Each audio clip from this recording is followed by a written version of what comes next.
کہتے ہیں بہت دور پہاڑوں کے اس پار ایک چھوٹی سی بستی تھی.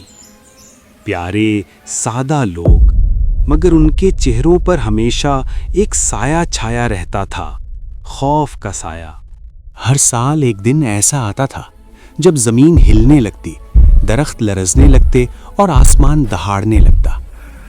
اور پھر دھول کے بادلوں میں سے ایک خوفناک جن بابا نکلتا.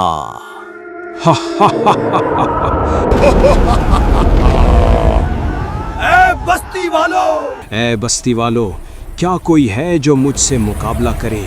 کیا کوئی مرد ہے تمہارے درمیان؟ گاؤں والے اپنے دروازے بند کر لیتے، ماں باپ اپنے بچوں کو چھپاتے اور ہر طرف سناٹا چھا جاتا.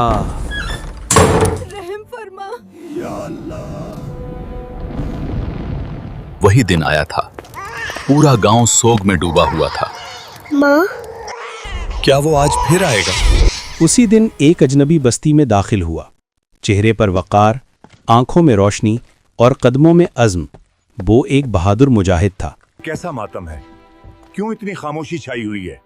تم سب یوں غمگین کیوں ہو؟ بیٹا، آج وہ دن ہے جب دیو آئے گا. ہر سال وہ آتا ہے اور ایک نوجوان کو مار دیتا ہے. اس بار کون مقابلہ کرے گا؟ آج میں جاؤں گا اس شیطان سے لڑنے.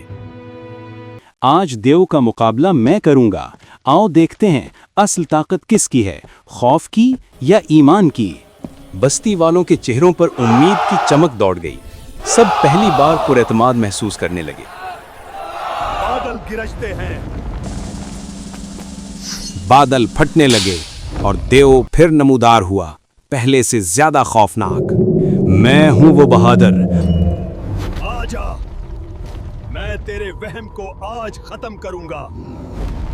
آج دیکھتے ہیں کون جیتتا ہے، تیرا غرور یا میرا یقین. دیو دوڑا، زمین ہل گئی، ہوا میں گرد اڑنے لگی اور مجاہد تلوار اٹھائے اس کی طرف لپکا. لیکن جیسے جیسے وہ قریب آیا، کچھ عجیب ہونے لگا. دیو کا قد چھوٹا ہونے لگا. پہلے وہ پہاڑ جتنا بڑا تھا، پھر ہاتھی کے برابر، پھر ایک عام انسان، پھر ایک چھوٹے بچے کے قد جتنا، اور آخر میں صرف ایک مینڈک جتنا رہ گیا. یہ کیا ہو رہا ہے؟ یہ دیو چھوٹا کیوں ہو رہا ہے؟ اللہ اکبر. میں کچھ نہیں، میں تمہارے دل میں پلنے والا خوف ہوں.